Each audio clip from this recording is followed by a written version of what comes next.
Anderson's newest dramedy, Asteroid City,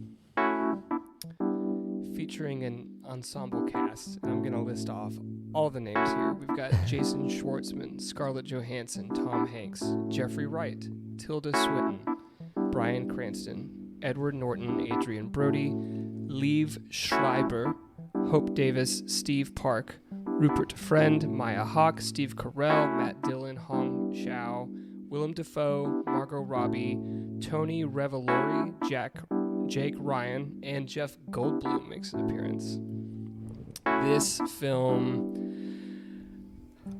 is a play that is also a film. It's a play film that has the signature Wes Anderson stylistic touches and quirky humor.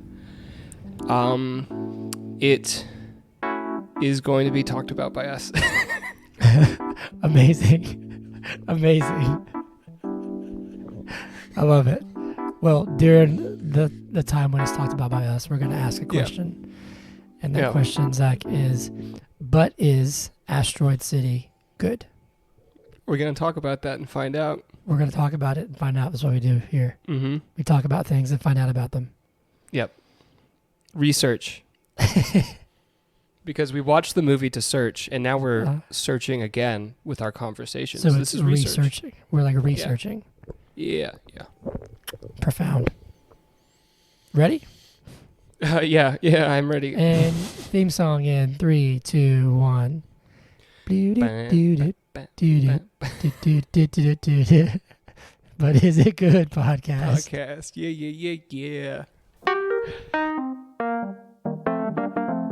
But is it good podcast? Yeah.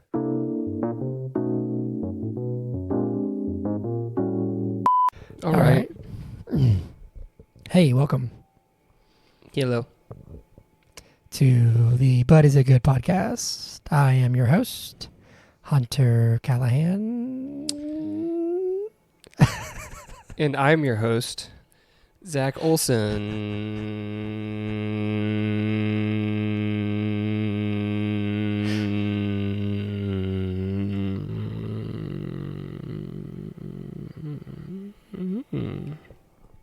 Welcome to the show. Episode 128. Athena's looking at me like, what are you doing? We're doing Asteroid City. Very excited about this movie, especially after I went on a tangent and died a little bit inside last week on the podcast. Zach, how are you? Things good? Life good? I'm good. I'm tired. How's Athena's face? Athena's face is beautiful. So we found out that Athena is basically allergic to like anything and everything. So she got just bit like her by. dad. I think she got bit by a ladybug because I saw a ladybug on her face and I was like, "That's cute." And then, that was even a thing. Well, ladybugs can bite, but usually it wouldn't like swell up, right? And I was like, "Oh, look at that cute ladybug on Athena's face." And then like 2 hours later, she was just like puffy, swollen. Just one of her eyes was almost completely closed, and we took her to the vet, and they were like, "Yeah, she's not dying. She's just a little puffy." And that's that. So. Well, good. I'm glad she's good. How's Addie? Addie's great. Addie's a wonderful, sweet dog who's never been mean to anybody. These are facts. These are factual statements. Actually, no. My father-in-law had a friend over this weekend, and so she was a little on edge and barked at him and stuff. But whatever. I mean, she's nice to us. Did you give him one good snap or just barks? Oh, barks. Okay. I think she tried to nibble, but she's barking. Yeah. Right now she's scared because it's storming. Yeah, down this way. But she's good. We're all good. I got back from Milwaukee and I'm going to D.C. in a couple days, and so busy. But yeah. Anyway, podcast stuff. Please like and subscribe, share. You know the thing. You know the drill. Do all that stuff. And Zach, this is yours, so I'll let you take it away from here, good sir. Okay, so... Oh, wait, hold on. Sorry, I do have to tell you something. So, just before this... Sorry, you'll like this. Just before this, I was putting all this down, which is why I'm late. And in fact, the name you put on Riverside, which is what we used to record, when I first thing I log in, when I see is your name and it says you are late, you grade 4 prolapse hemorrhoid. That's what you called me. So for the reason I am that tonight is because of Hollis. I was putting him down. And I'll have you know that I was reading my book and you texted me about eating a whole pack of cigarettes. And, and the world thinks I'm insane. Which my watch vibrated and Hollis looked down at it. I said, that's just Uncle Zach. And he goes, Uncle Zach. Yeah, that's me. Uncle Zach. And I was like, Zach's going to appreciate that. Mm-hmm.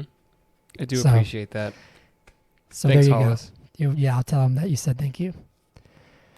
Anyway, actually here. He's Learn math. Just say thank you. Here you go. Say thanks.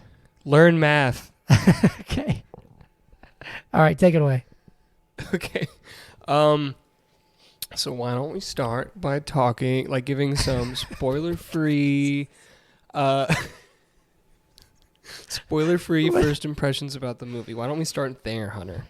Okay. So why don't you tell me what your first impression of this film is? So I have to give a good shout out to our local theater, NCG. Started 25 minutes late. Had to go tell them to turn it on. Again? Yeah, had to happen again. Went at 1:50. It started at 2:15. And I had to go tell them, hey, this thing's been playing for 25 minutes. Can the movie start, please? So that was, amazing. But I saw this on Saturday by myself. I loved it. I had a wonderful time. I had a great time. I didn't really realize that this, I think, was my first Wes Anderson film. I know about him. I've seen, frames and screenshots of his work, and I know what his movies look like, right? I'd never actually seen one, I don't think, but I loved it. I really, I was cracking up the entire time. I thought it was super interesting and super creative.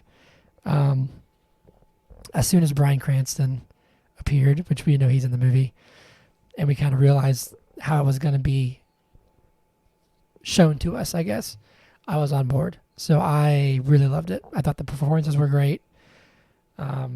It's definitely odd. It's an odd film, and it can be very confusing, but I really had a great time. That's my first thoughts. What are your first thoughts, Zach? Well, there you go. First thoughts. Asteroid City. More like Asteroid Shitty. I ruined it. I fucked it up. Start over. Rewind. So those are my first thoughts. Zach, what are your first thoughts? Compose yourself. Why are you laughing so hard? This is the first time we've done through this in our life. We haven't gone back in time. I'm just a little sleep deprived, and I've got the low sleep budget giggles. Oh, okay. Those low sleep budget giggles. I know them. Yes. Asteroid City, more like Asteroid Shitty. Wow. No, it wasn't. It wasn't that bad. But I will say that odd and quirky are like signature styles of his, and he brings that to the table. Of course, the way that the film is presented to us, I feel, is needlessly confusing. It's not that I couldn't grasp it. It just, I'm not sure what it added to the story to present it in that way.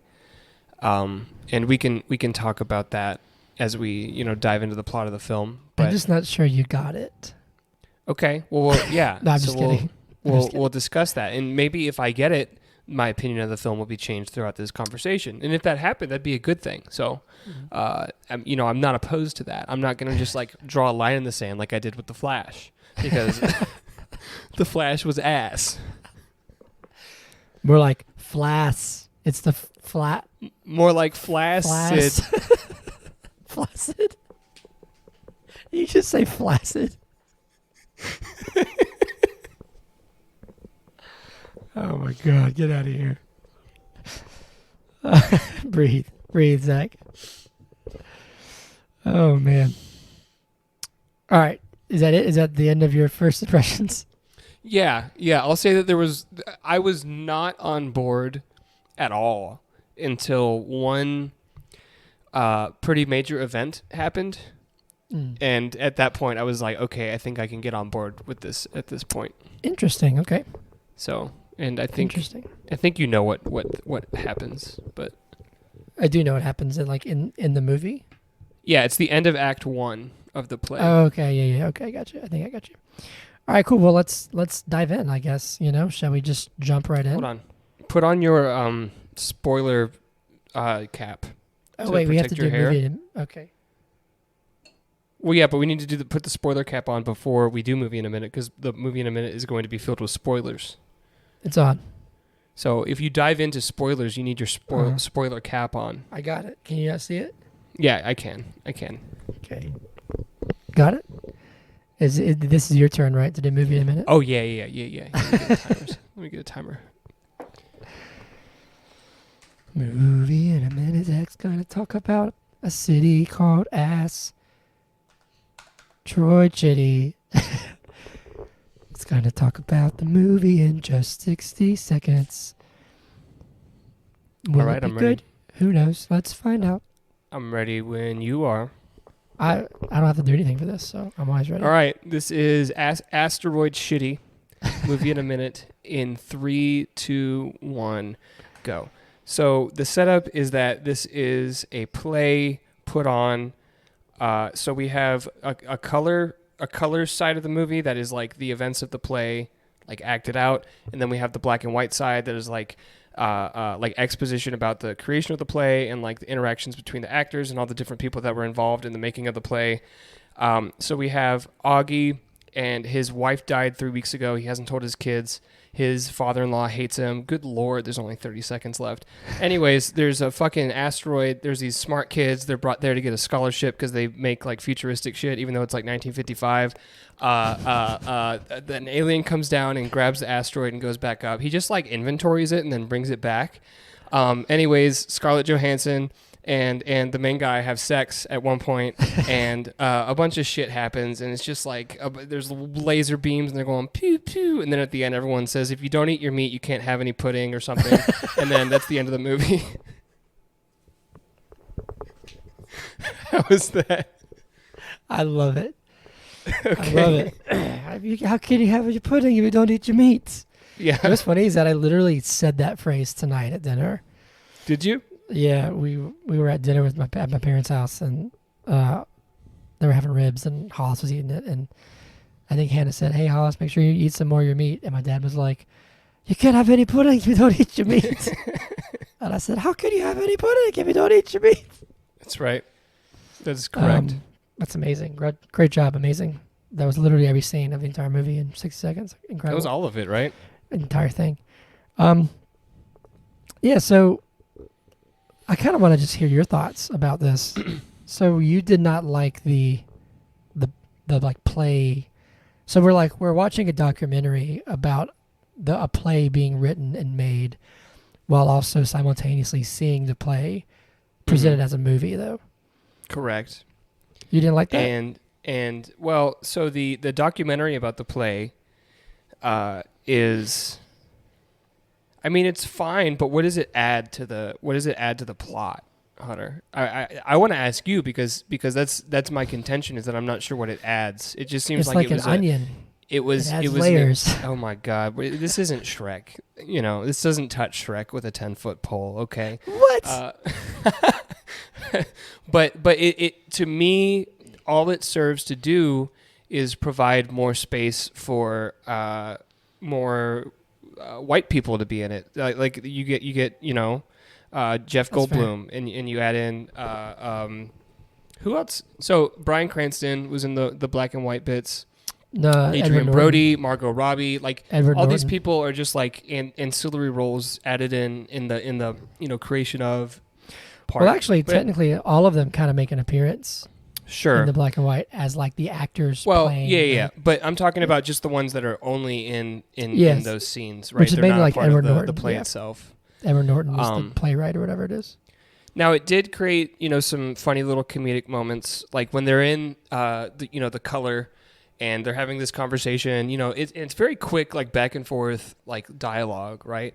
Yeah. Pretty much throughout. and there's this conversation going on between like three people, and then it like sort of pans out, and Bryan Cranston's there, and he's like, "Oh, I'm not in this scene, am I?" Yes, you know, yeah, like that was funny, right? Like that made me laugh. Yeah. But I just don't know what it adds to the plot. In fact, I think the main storyline that to me had the most impact, or what I felt like was supposed to have the most impact, was the death of Augie's wife, right? Mm-hmm. But knowing that this is a fictional play and that didn't actually happen, like takes away a lot of that bite, if that makes sense. Really? Okay. Yeah, I guess I could. for sure. That. Okay. Yeah. I think for me it was like, I don't know, I just thought it was a super interesting way to like tell the story. I think to me this movie is almost like towards the end, I know we're jumping around already, but like the very end when Augie is like, he walks over to, what's the director's name? Schubert. That was Adrien Brody, right? Yeah. Schubert Green. He walks on stage, like during the play, and he's like, I don't get it. I don't understand what this play's about. And he's like, you just do it. You don't have to understand it. You might not ever understand it. You just keep telling the story. And to me, having that kind of start with the playwright, which is Edward Norton, and kind of his story and like him writing the play, to me it was that part is just sort of like art for the sake of art. It was just like, I just want to, you know what I mean? Like, to me, that's kind of how it was. But also, sure. I don't know. I think it's just an interesting way to like see everything. I don't know if it was supposed to be some crazy, like profound. I don't know if this movie is supposed to be profound. I think it can be if you want it to be. But like, to me, that was just a really interesting way to just show the story being told. But also, I enjoyed seeing the actors kind of like when he like auditions for the role, when he like walks into his house and stuff, and then kisses him, which is fine. And then but it couldn't kind of imply like he got this because they had like a relationship or something like that, or so it felt like Edward Norton, who was the playwright. What is his name? Conrad Earp. Conrad Earp. Thank you. Mm-hmm. It didn't to me feel like he really knew what he was doing when writing the plays. You know, he was just like, well, I'm writing something, you know? Yeah, and that's... Like, it felt like nothing was written yet. And then Augie comes in, or the guy that plays Augie comes in and does his thing. And then he's like, you're perfect for the play. But the play hadn't even been written yet at that point. Well, something had been written because he asks him, why does Augie burn his hand on the sandwich maker? Okay. That's fair. But even then, he was like, I don't really know. He just does it. That's a funny little callback, now that you mentioned that, where he says, why does he burn his hand? Because then when he does burn his hand in the play, she goes, why'd you burn your hand? And he goes, unclear, or something like that. Because he doesn't understand, right? Yeah, and then I think she even says, what's her name? Midge even says, like, oh my God, you actually did it. Like, you actually, you actually did it. But what's funny is that, like, the reason he gives is, like, super interesting when he's, like, when Evan Norton's character, or Conrad's like, I'm not really sure. He just does it. And then Augie goes, he says, hold on a second. I think at the time his name is, so the actor's name is Jones Hall, but he's playing Augie. Yeah. It doesn't matter. Augie. He says, like, I think he wanted to give an excuse for why his heart was beating so fast. And he was like, oh my gosh, that's really interesting. And then he goes like, maybe I'll write that in. But no, I won't, because it should be understood. So it's interesting that, like, I thought that's a really fascinating, because he's like kind of developing a relationship with Midge, and that's maybe he's, I don't know. It was just interesting. I liked it. He the actor, or he in the play? In the play. Because in the play, Augie, he does have a relationship with Midge. They've had sex. And so maybe that's why he says he burns his hand to give a reason why his heart was beating so fast. Well, why is his heart beating so fast? Because he's talking to Midge? Because he likes her? You know what I'm saying? Like, there's a lot of layers to that. Or is it because the weight of their collective trauma is too much for him to handle? Maybe. Because they're both kind of messed up. But I think that this is, like, about, like, that grief and, like, how people handle it in different ways. Like, it's really funny when Woodrow's like, are you going to abandon us? And he goes, I was. Like, He's like, temporarily, but I was.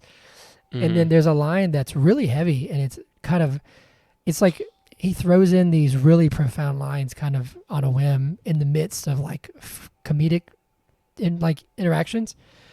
And there's that part where like at the end when Tom Hanks's character has completely done a 180, like he's not the worst anymore. Like on that phone call, he's like acts like he's a terrible person. You know what I'm saying? He just doesn't like his son-in-law. Oh, no, right no, after no. his daughter has died, mind you. So he's in a place Yes, of grief. Exactly. And so like later on in the movie, when he's being kind to Augie even says, "Stop being nice to me. I'm grieving." And what's his name? Stanley Zach says, "I am too," and like almost cries or whatever. And so I think that's an interesting. But it's in a play. Like I don't know. Like what I'm thinking. I don't think that should matter. Well, it does to me. That's fine. I don't know. Like it's just not. So are you saying that when you go see a play, if a character dies, it doesn't have any effect on you? When I go see a play hunter, I'm not seeing them behind the stage and shit like in the middle of the play. So I'm in the play. I'm not in and out. That's Right, what I'm fair. saying. Fair. So you're saying Like that I've seen plays when I was at in college at West Georgia. When I was an RA, I had a couple residents that were like theater majors, and so they were in plays on campus. Really cool, like those little like black box plays where it's like a little small room and like the stage is like also around you, not just like in front of you. Cool little. Yeah. Anyways, these are people that I know, like have friendships with, but when they start acting, it's like I separate from that and I'm able to see the characters because it's in this like closed environment. This is not in that closed environment. It takes away from it for me. Just personally, that's just my personal opinion. Yeah, so you're saying that seeing them behind the scenes and outside of that, I guess, removed any sort of the stakes to an extent? Well, yeah, it just sort of like it dampens the impact of the messaging of the play itself. What do you think the message was of the play? Like, what's the play about? I have no idea because then we get to the end and there's the whole if you don't fall asleep you can't wake up or whatever they're chanting, right? Yeah. What is that? What was that? Because so like I've read some stuff and I have a couple of theories and okay, no. I want to hear what you think, not what you read. I took that when I was watching it. I took that as a well, that's like what's the same? But he's trying to have like. Is it like he's talking about writing a dream sequence or whatever? And never does it? I don't think we actually ever actually see the dream.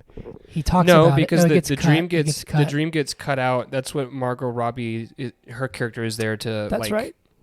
Reinform the audience of what the dream's supposed to be. To me, it was sort of like what do they say? They say you can't. Let's see if I can figure out what it was. You can't fall asleep you can't wake up if you don't fall asleep. Is that what it is? Yeah, I'm pretty sure it's something like that. You can't fall asleep if you don't wake up. No, you can't wake up if you don't fall asleep. And to me, that line kind of hit me as like you can't have the good without the bad. You can't, and it kind of links back to grief where it's like you can't, if you want X, you can't get that without Y. You can't go through life and, I don't know, like It was kind of a weird way to do it because it can kind of seem like just being odd for sake of being odd. But in the context, to me, it was like I don't know, like it's related to grief in a way where it's just in life. You can't have the good without the bad. You can't have happiness without sadness. You can't wake up to something if you don't fall asleep to it. You can't, but it can be related to, numerous things, anything in life. Mm-hmm. You can't, it's like growing up. You can't become an adult if you don't, I guess, die into yourself. That's like a religious context, but if you can't become knowledgeable if you don't fall asleep to ignorance. Falling asleep is kind of a weird way to say it, but it's like you have to give up one to get the other. Is that the quote? Did it have anything to do with a dream? I'm not sure. I think it's you can't wake up if you don't fall asleep.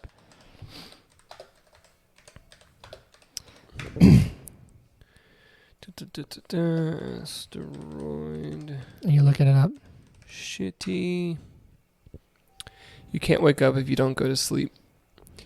So then why does everyone in the like actors like bleachers, they all just start fucking chanting it, and then at one point it goes color, whereas it was black and white. So like, what does that signify? Because if we were talking about a Christopher Nolan film, that would signify something, right?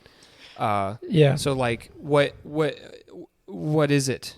Because to me, it's just Wes Anderson playing with style, which is fine. But I've seen that like 8 times now. You know? Yeah, and that might be it. And that's the thing, is that I think this film, or the play at least in a way, is saying like that's okay. You know, it doesn't need to always be some groundbreaking like philosophical thing. It can just be, I think this is cool and I like it. But I know like when it comes to like, this is actually my own example. So I made a short film when I was a senior at Georgia, and it's about depression, and it was about this guy who was like hiding his depression, and it was all black and white. And then he confessed it and was like, told somebody like, I'm not okay. And when he did that, it turned to color. I thought it was like some, auteur shit or whatever. But to me, it was saying like, it was almost in this instance, maybe I can try and force this line to fit. Maybe might not. But for him to wake up from that, he had to kind of let go of the like facade. Okay, so who's he? Is it the character in the play, or is it the person who's playing the character in the play? But the person who's playing the character didn't actually have his wife die, so like, but it was in the documentary, it wasn't in the play. Do you see what I'm saying?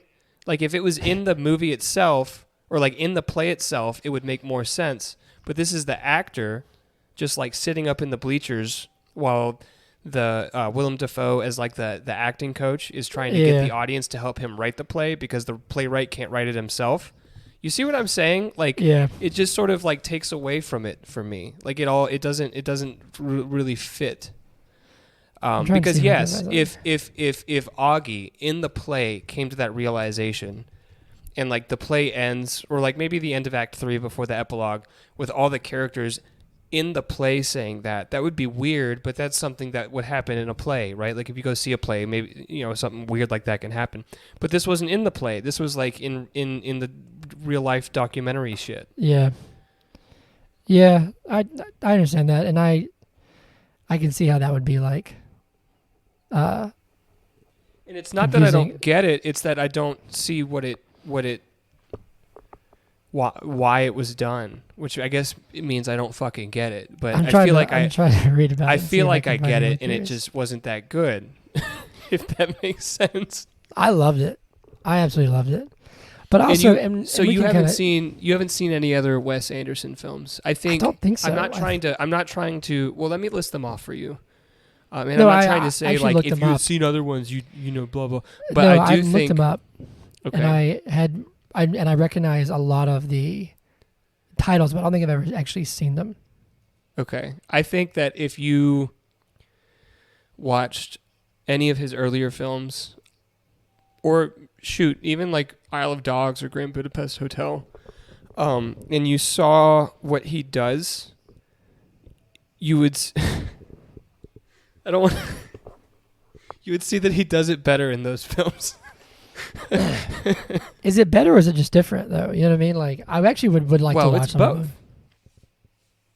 Why not both? I'm trying to like read about it, see if there's any things about that line. But I just I don't know what it was. I just don't feel like I needed this movie to be anything absurdly profound to me. I just really enjoyed the ride, like the small things. Like I really loved. Hold on, I really like just that example. Like I loved Steve Carell. I loved him.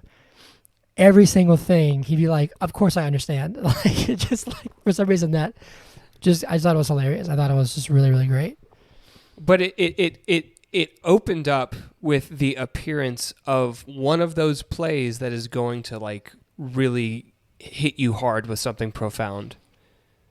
You know what I mean? Like it opens up with this like we start here and blah blah blah blah blah, and it looks like a stage play, and then it's not really. It's because the stage play is the making of the stage play, which is not a stage play. It's like out in the desert. Yeah. Do you see? Well, it's like it's like I guess it is. It's like you're actually like immersed in it. Yeah. I don't know. I just little things that a lot of people in the theater laughed at that I just didn't find super funny.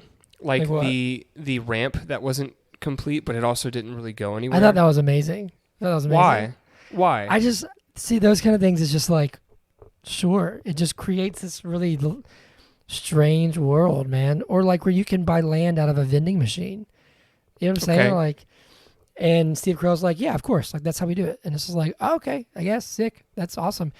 And then like a little really random, like, oh, it's just another atom bomb test, and there's a mushroom cloud in the background. And it's like, well, they're in happening? the desert where they would test like atomic bombs and stuff, and it's the 50s, so they were doing it back then. I understand right? that that's when that happened, but I just loved the. I guess what I'm saying is that one fits within the context, whereas like the selling land through a vending machine, which I guess this is like a retro futuristic vibe, right? So we're in the past, but it has like futuristic. Shit going on, like the jetpacks and stuff. But I just loved I don't know, like I thought it was just really charming for whatever reason. And maybe you're right, where it's like if I saw Grand Budapest Hotel or whatever like that, or like didn't he do the Fantastic Mr. Fox and stuff like that, where it's like Fantastic Mr. Fox is a phenomenal film. Most of his are, but I like that one a lot. See what his are like rated.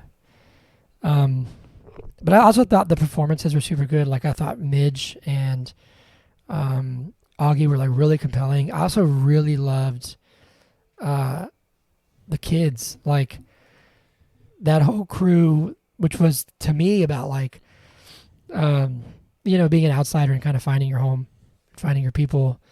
There's a line that I think Midge's daughter says where she's like, I always felt like I'd be more at home outside of the Earth's atmosphere. Like I thought those were great. I thought Jeffrey Wright's speech was one of the funniest parts of the entire movie. I don't know why, but I thought it was hysterical. But he like kept moving like the microphone and stuff at that speech. I don't know. I just had a great time. I loved it. Interesting. It seems like it didn't hit my my comedy strings in the same way. But also in my theater, not many people laughed. But except for weird parts where I didn't think anything funny was going on. Like at one point, there's that little sequence where they take the car to the mechanic, right? And he's like, it's one of two things, it's either this or it's that, right? That was funny. Right? Nobody in my theater laughed. And then when he's like, it's a lost cause, let's get our luggage out of the car. And then it pans back to the car and the car didn't have any wheels. Everyone fucking cracked up. And I'm like, why is that funny? Like what? Yeah. Why was the sequence before that not funny to anybody? But then, car, no wheels. Yeah. You know what's funny is that the crowd that I was with, it was funny. It was much older. I was probably the youngest person there. Mm-hmm. There was one girl kind of to my left who might have been closer to our age. And she was dying. Like, I could hear her the entire time. And there were a lot of decent laughs in the theater. But she was cracking up, so she got it. She loved it. Mm-hmm. But I don't know. It just landed for me. I thought the performances were super good. I thought the pacing of the dialogue was really great. I thought the movie looked incredible. Don't get me wrong. Visually, I understand that. Visually, this film, and that's like... That's the baseline for Wes Anderson, is that his framing, and it's a very distinct style, but I do enjoy it the way that, like, sorry, I didn't mean to interrupt you. No, you're fine. But the scene where Augie is on the phone with Stanley, and at one point they're like, we're looking at both of their faces, but then at a certain point they face each other like on the phone, and it's just like this awkward silence. That's a really cool shot, right? It's not a fucking play though, is it? It's not a play, Hunter. They're not on a stage. It's a movie. Yeah, I understand. I just thought it was great. I just and like the absurdity of like the alien coming down. And the alien cracked me up. I will when the way his eyes were darting around when he posed for the picture. He posed with like the I was dead. That was a funny part of the movie for sure. Because it was just so surreal. Yeah, like I don't know, but like see like the little things where like we cut back to Schubert where his wife is like leaving him or whatever. and he's like holding the like UFO prop, and it lights up green. I was like, for some reason I thought that was like, that's really cool to see. Like, oh yeah, this is all a play. This is all being put on by people. It's a story that someone's telling. For me, it worked really well. Yeah, but like, I don't know. Why put that in there? Like, oh, my wife's leaving me, and I created a little fucking green. Well, thing. no, he lived at the theater the entire run of the production. He was living there, and to me that was him like saying like, all I know in my home is the theater. He's like, makeup does my like hygiene, and wardrobe gives me my clothes. It was exaggerated, but it's like he's married to his craft, and I love how he was learning that his wife's leaving for like an all-star second baseman or something like that. I just thought it was really. So it's got to be Ozzy Albies, right? It's got to be Ozzy. Like those little things, or like the quirkiness of the playwright, seeing him, so obsessive over his writing, but also quirky, where he's like, the guy walks in, he's like, I told you I'm indisposed, like he was channeling like almost like Benoit Blanc from Glass Onion, like that sort of accent. I don't know. It just works. No. Maybe not, but to me, it like felt like that. Or, like the scene where the actor who plays Woodrow goes to the train and finds Midge, and he's like, I have 3 things to read you if you're mad, if you're sad, or if you're, calm and collected. And, I don't know. I just thought it worked. I thought it was really great. I'm sorry, I guess. No, don't apologize. I mean, you didn't think. Why would you apologize? Maybe I need to go see more Wes Anderson movies, because if this is one of his weaker ones, I'm sure I'd love his other ones. Well, if not that we're done talking about the film, we can continue talking about the film. But you were looking up like ratings for all of his films, and if you look at all the films that he is the primary director for, Asteroid City, The French Dispatch, and 2007 film called The Darjeeling Limited are his lowest rated films. No, it's not. I see one called the Life Aquatic with Steve Zissou is at 57. Okay, you're right. But I don't know if that's. See, I've never even heard of that. I've heard whatever. Of Life Aquatic. But I do see that like Moonrise Kingdom and Budapest Hotel are all like 90s. He's got like that's an executive producer. That looks lame. I mean, I'm going to have to, like Isle of Dogs is at 90%. Mr. Fox is at 93. Mm-hmm. I'm going to have to watch some more of his movies, because I really, really, I thought it was great. I don't know. There's a point where it's like the quirkiness for the sake of being quirky, or the art for the sake of art. To me, in this one, it worked really well. I don't know what it was. Sure, and that's present in his other, but most of his films in some way deal with loss or like abandonment. And whereas in his other films, the characters are going through loss and abandonment. In this film, it's just people acting that they're but that doesn't mean that's not real, though. You know what I'm saying? But I'm telling you, the way it's framed, it doesn't work for me. I keep saying the same thing over and over again. So we can move on to like talk about plot points or something, because I'm just like rehashing the same. Well, no, it's interesting that was such a big thing for you. Anyway, yeah, I mean, we can sort of walk through this. The thing about it is that it feels like a lot of things just sort of happen, but like the quirkiness of everything, like the fact that this tiny little nowhere town has this science fair every year to honor, what do they call it? The junior stargazers or whatever? Stargazers and space cadets. Yeah. And then that doctor, what's her name? Hickenlooper?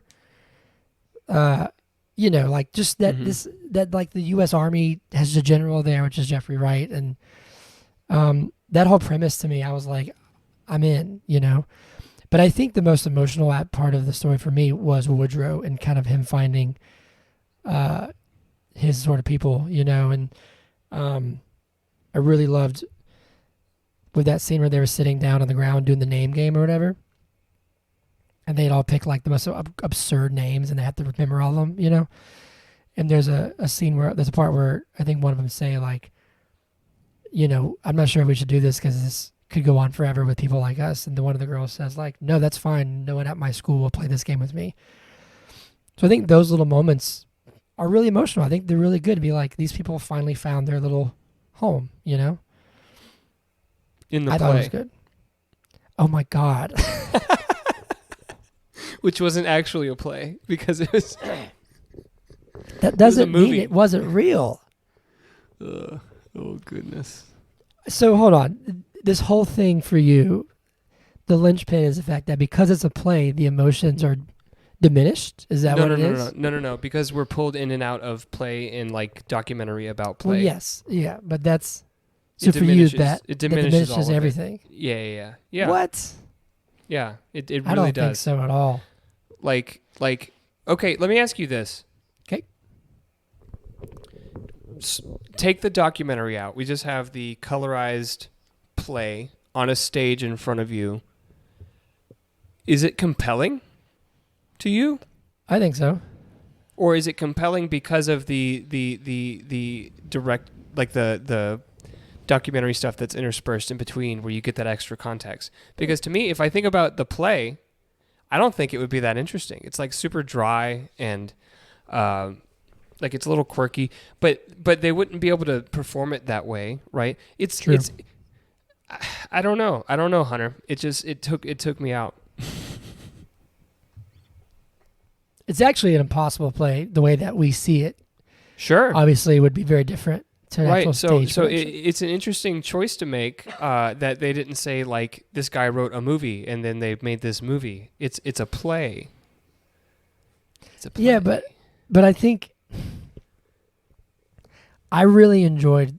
Maybe it's because I like to call myself a writer. I don't know if I actually am one, but you know, I've written songs or done things where I'm like, what's the point of this?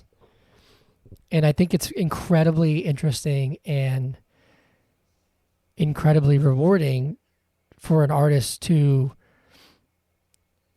look at something and go, it doesn't need one yet. Just do it. Just keep going.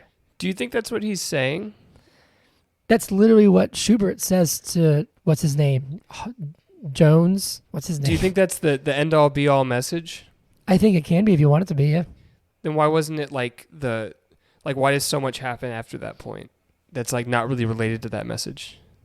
What happens after that point? Where is it? It's after that point that we get the fucking you can't fall asleep or you can't wake up if you don't fall asleep. Well, maybe that's it. Maybe that's what you have to fall asleep to, is the fact that everything has to have a point. And then you can wake up to just create art. You have to fall asleep to the fact that everything has a point? That everything doesn't need to have a point. You fall asleep to the fact that everything doesn't need to have a point, which means that you would wake up to the fact that everything does need to have a point. Whatever. Which the goes other against way, what the director the says. The other direction, you can wake up to realize that not everything has to have a point. You can just create. But then in the play, Tilda Swinton's character literally says everything has a point. That is the point, Woodrow. though. That is the point. The point of it is to create. Everything matters, but also, I talked about this in therapy like a month ago. I'm not even kidding. Where it's like, you can choose to think that nothing matters, and you can follow that nihilism like all the way to the end. Mm-hmm, but also, if nothing matters, therefore everything's kind of on the equal standing, and therefore everything matters. Or you can choose to look at it and say like everything matters. If I create something, if I want to consume, hold on, okay. And you say, this is the worst piece of crap I've ever seen in my life, I can say, it still matters because I give it meaning. I choose to believe that it matters. Okay. If I want to consume media if you just about nothing, tell the story. If I want to consume media about nothing, I'm going to turn on Seinfeld. Seinfeld, I was about to say. Okay, like. But Seinfeld's not about nothing. It's not. It's a show about nothing. It's not. That's the catch line. But it's about growing up. It's about relationships. It's about life. They had an episode, Hunter, where they're standing in line waiting to get a table at a Chinese restaurant, and that's the whole fucking episode. I know, but it's about the human experience. That matters. That matters. Mm-hmm. I'll die on this hill. I think that's more compelling. I'll die on this hill. All right, die on. So I think that's really important for a lot of creatives to hear. I'm reading a book right now called Discipline is Destiny, and it's about talking about this author who has written like 25 novels and like 40 short stories, just a crazy, absurd amount of stuff. And people are like, "How does she do it?" And she's like, "I don't think about it. I just do it. I just create. And people might hate it, people might love it, but it's not about that. The point is the creation. The point is the process.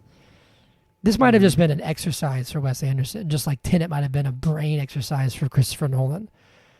Well, hold on now. You're not putting this movie on the same level as Tenet, are you? I'm not. But I'm saying, like, this movie, the point of it to me is that it doesn't always need to be some crazy thing, and that's where you can find very interesting things to me at least. If you want themes, though, to me it's about grief, and it's about how everybody processes that in their own way. Like, like Woodrow kind of doing it his way, and then the girls, they try to have like a ritual for the mom, and then the dad is not the father-in-law, the wife's dad is all the while trying to put on a brave face and seem, okay.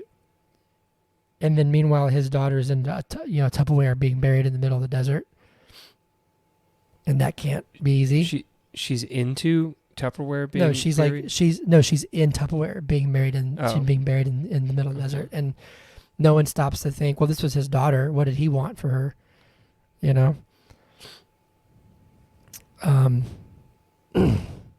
I don't know. What do you mean? We see what he wants for her, because yes, I know, but it doesn't really come to fruition, does it? Because there's witches. The witches win. The witches do their thing. I don't know, but I loved the like slow descent into madness that everybody had while they were in quarantine. Like, there's that one kid who's always like, "Do you dare me to do this?" And the dad's like, "No," and then he does it, and then eventually he like gives up and he's like, I don't care. Why? But then he gets really heavy and serious where he's like, because It got serious for like half a second. It was not that heavy, and then it gets broken with the what do you want me to? Yes, I dare you. What do you want to do? I want to climb that cactus. And they're like, no. So for you, that line doesn't have any impact anymore. He's like, I'm afraid people won't even know I exist if I don't constantly do something to seek the attention. That line has meaning, right? But the way it's presented is ineffective. I disagree. I thought it was great. Do you know what that kid's name was? Within the context of the actual story and like how... Did you hear my question? Yes, hold on. Of like how the movie was going, that made perfect sense. I don't know what his name was. What was the conclusion of the play? Like the play itself. I'm trying to think. I don't know. Yeah. Plays usually have a conclusion. Augie wakes up and everyone's gone. Okay. And they go to that was the epilogue. The alien comes back down, drops the rock. The rock has like markings on it. They're like, he inventoried it. And then they're like, we're going back into quarantine. They shoot a fucking ray gun in the sky and everyone just goes crazy. And then the next morning we're in the epilogue. So like, what was the... I'm trying to see. I don't know if we actually see it. We see that he puts the meteor back and then they revolt and they go crazy. Mm-hmm. And that's, during that scene is when he walks off stage and goes to find Sherbert. Right. And he says, like, what's the point? And then he goes and sees Margot Robbie. And then, then we cut to the epilogue. It is interesting. But yeah, Augie wins. I mean, Woodrow wins. Isn't it? Woodrow wins the scholarship money. He's going to spend it on his girlfriend. On his girlfriend. But think about this, Hunter. Woodrow and Augie are going to be dating members of the same family. Yep. Gross.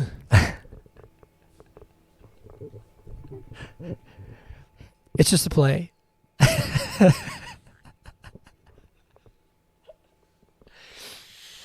Zach, I loved it. Did I convince you to love it?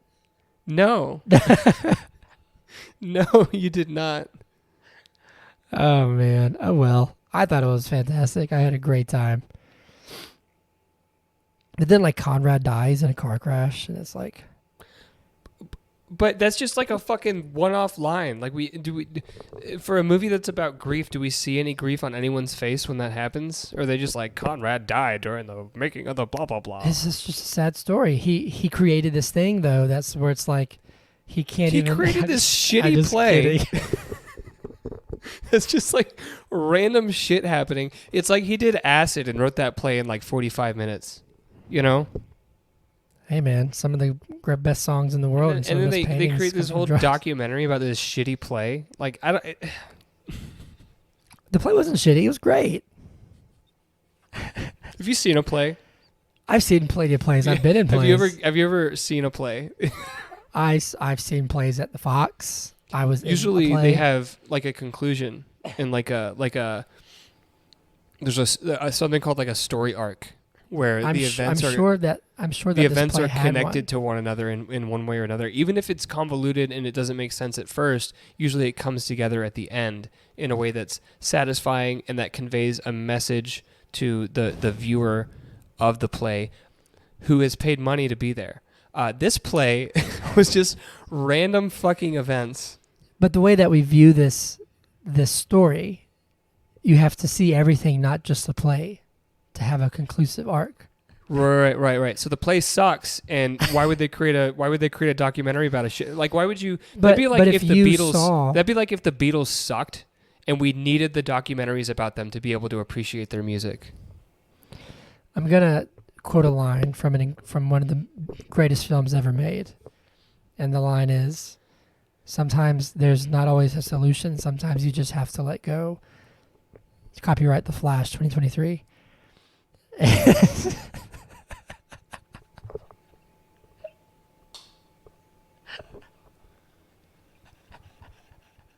Okay, we can finish. We can wrap it up. Zach, is Asteroid City good? No. What? No. So sad. So sad. I don't think it is. I would give it like a 40. Whoa. Okay. Maybe lower than that. Well, me personally. I disagree. What would you give it? Would you give it a 90 fucking 9? No. Did this blow your mind? Was this the most profound thing you've ever seen in your life? No, not even close. And that's the thing, is that I just really had a great time, and I really just enjoyed the movie. And I appreciated what it was saying to me. It wasn't like some masterpiece, but I would give it 117% fresh. No, I'd probably give it like an 80. Okay. Well, if you average us together, what did I say, 40 or 30? I think you said 40. Okay, so 40 plus 80, that'd be a 60. Passed. No, Hunter. According to Rotten Tomatoes. I've always wondered why that's... I guess, is it because... Well, I had a thought where it was like, I wonder if it's like fresh if the majority of people like it, but that would not work because if you get like a 55, that's still majority, but it's still rotten. So I guess they just pick 60. I don't know. Just pick a number. Rotten Tomatoes, the holy grail, though, is the only thing that matters, isn't it? Wrong. Our podcast is the only one that matters. Anyway, there you go. I think it's good. Zach doesn't. All right, let's move to Every Movie Sucks, because... What do you think? No, I was telling the audience, like, what do you think? Oh, okay. See what I'm saying? See what I did there? All right. Every Movie Sucks. All right, I'm going to read one, and you're going to get a good kick out of this. This is from A.R. Lopez, half star. It can be debated that Wes Anderson peaked at either the Royal Tenenbaums or maybe the Grand Budapest Hotel. Like, at this point, due to just a parody of what everyone expects from him, I hated this film. I don't think I'll ever be able to watch an upcoming picture of his again. I'm supposed to rewatch this with a friend later this week, and I am fucking dreading it. More like Asteroid City, am I right? He stole your line. Yeah. Okay. You weren't even listening, were you? I was finding your own. Hold on. I had found one and I just lost it because I went to the next page on accident. Late in the film, much of the cast breaks the fourth wall to chant, "You can't wake up if you don't fall asleep." Falling asleep won't be a problem if you go see Asteroid City. Let's see here. Here we go. Anushka, half star, said, "What an idiotic shit show to call a film, LMFAO. Wes Anderson realistically has one option left, and that is to change career paths to become a production designer and leave storytelling behind. Meaningless, contrived, and haphazardly strung together with a bunch of popular pretty faces, an absolute laughable waste of filmmaking resources." Ouch.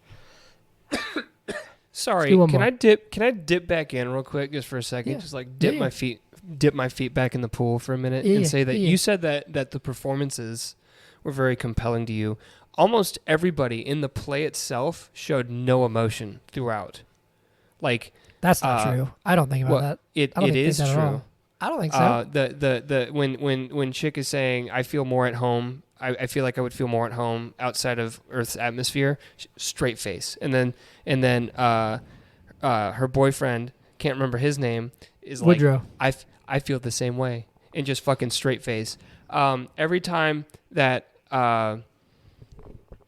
Augie and Midge have an interaction with one another, even when they're like acting and she's like, "Say it with emotion, like read the lines with emotion," he's fucking straight face the entire time. Think about your grief, and he looks down, looks up, and delivers it the same fucking way on her, like the exact same. Yeah, but Augie's not an actor. I think. Tom Hanks cried like twice. Huh? Tom Hanks cried like twice. Okay, well, you interrupted me. What I was about to say is I think the only person in the play itself that showed any emotion that was like apparent was Stanley, Tom Hanks. Like he was the one that showed emotion. What about the Singing Cowboy? Singing Cowboy was happy-go-lucky. He did a little dance number, okay? Yo, that song was great. You know the little kid's song was amazing. Maya Hawke looked worried at times, so that was worried is an emotion. That's tough. That's a tough one to portray. But I'm telling you, man, like Tilda Swinton as Dr. Hickenlooper, her face doesn't move. She was great. No, she was frantic, man. She was frantic the entire. She was so out of touch. She was in over her head. She was not frantic. Have you seen Burn After Reading?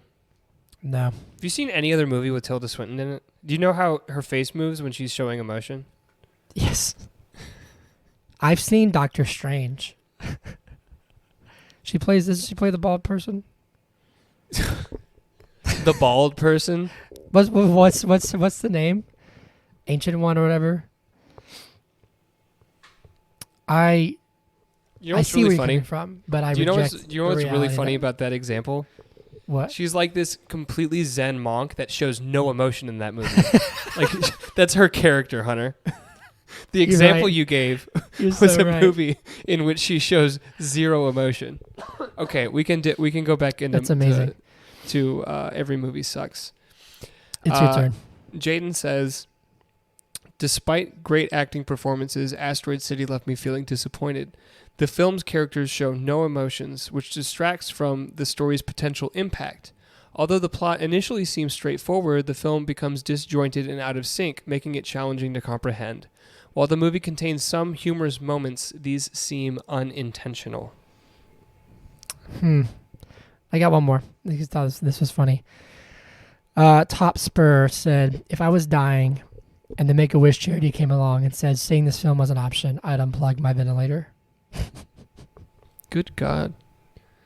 Let me find one more. Alrighty.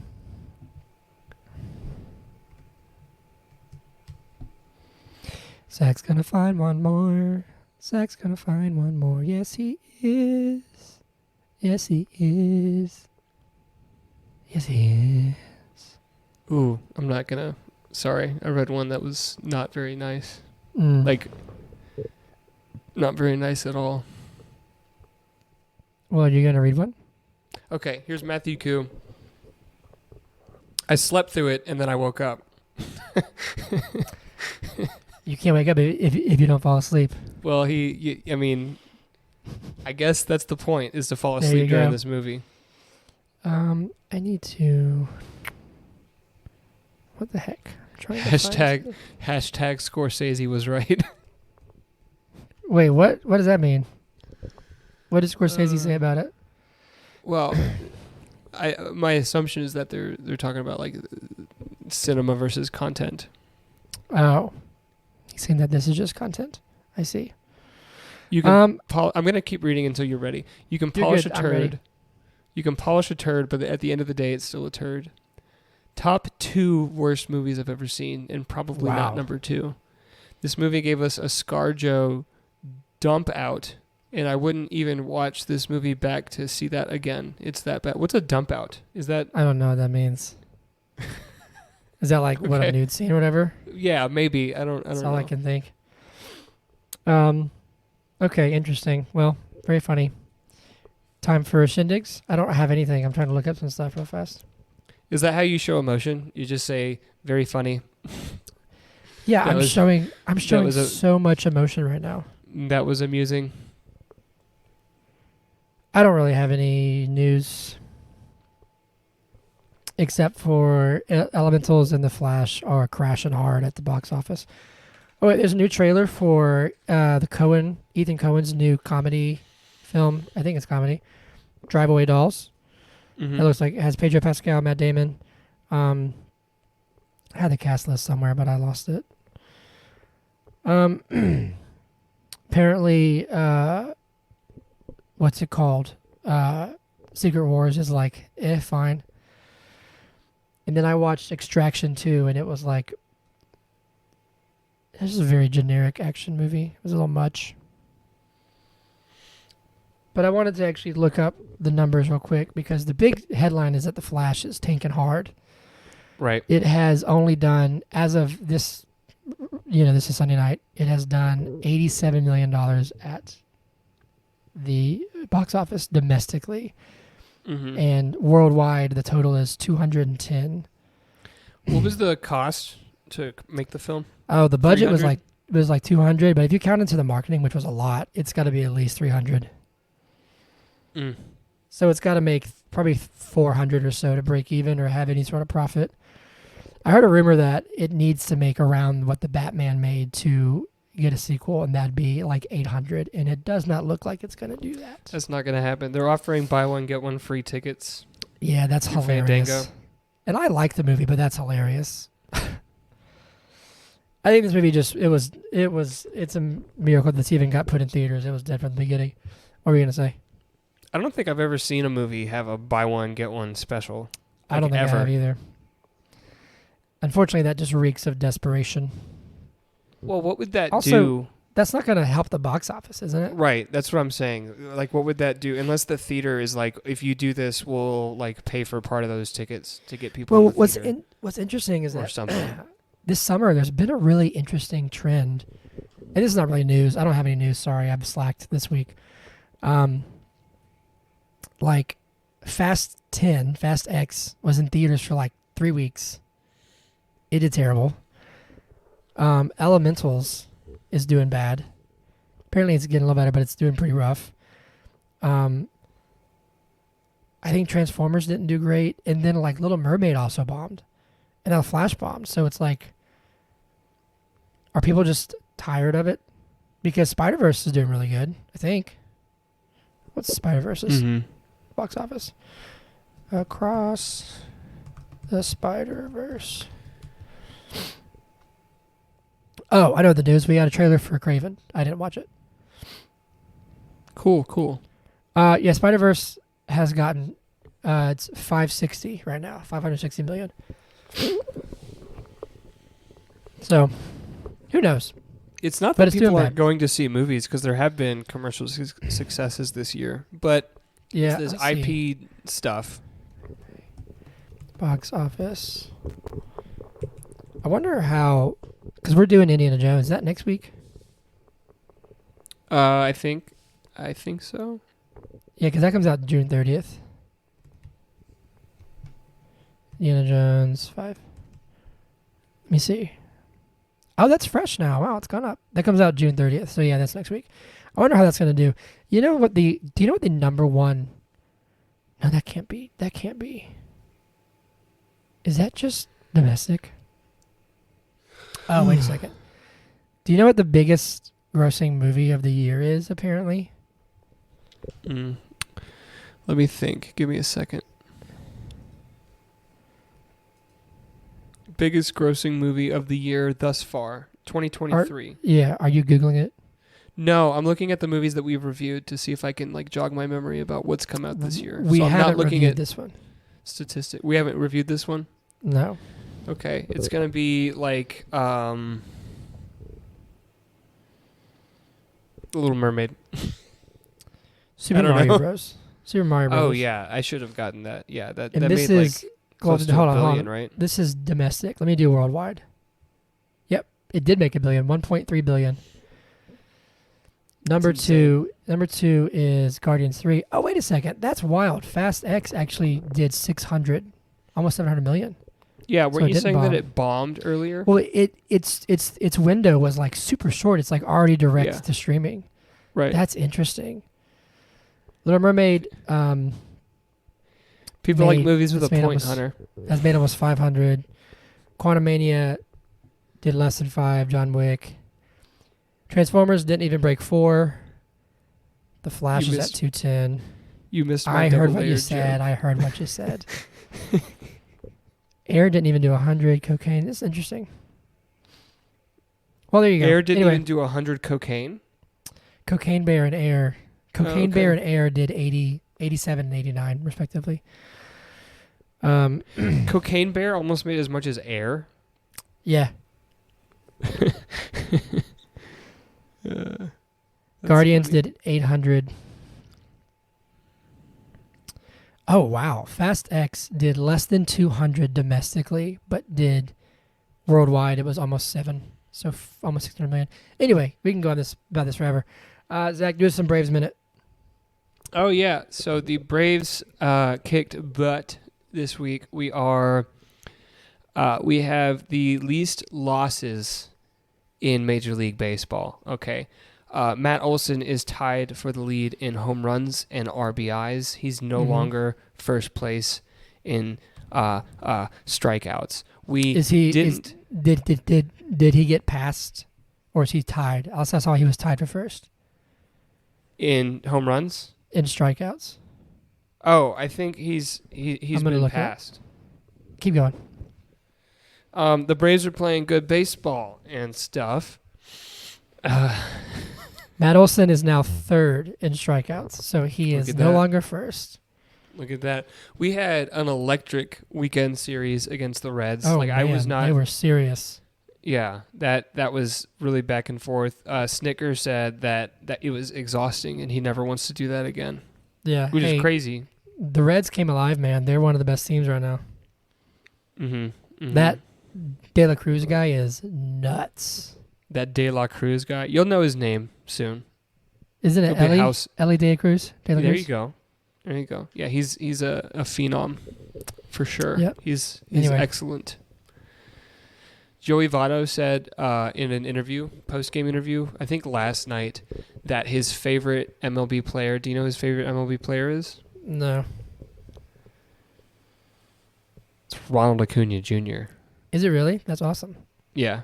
You know, I saw today that there's only 5 players from the 2002 draft that are still active in the MLB, and 2 of them play on the Braves. And it's Charlie Morton and Jesse Chavez? Yep. And then they brought it up because Joey Votto was in the same class. Yeah. Okay. Yeah. That was Jeff Francoeur's class, too. Isn't that crazy? And Jeff's been out for quite a bit. Minute. Yeah. It's wild. Anyway, Zach, that was very brave. Or do you have more? It's a brave... No, I would be talking if I had something to say. It's the bravest thing I've done all week. Cool. Whiskey shots? Yeah. Whiskey shots. This is to Whiskey. We love you. We miss you. The podcast is doing great, all because of you. Yes.